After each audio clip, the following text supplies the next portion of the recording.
Hi, it's HardReset and today I'll show you how to fix app keep crashing on Samsung Galaxy A26.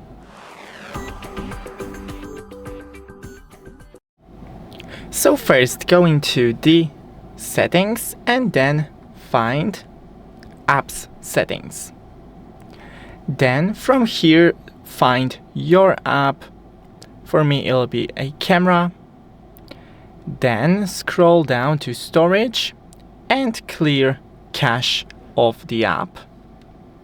Also, you can go into the App Store and check if your app is up to date. And if it's still not working, then try restarting your phone. Thanks for watching, don't forget to leave a like and see you in the next one.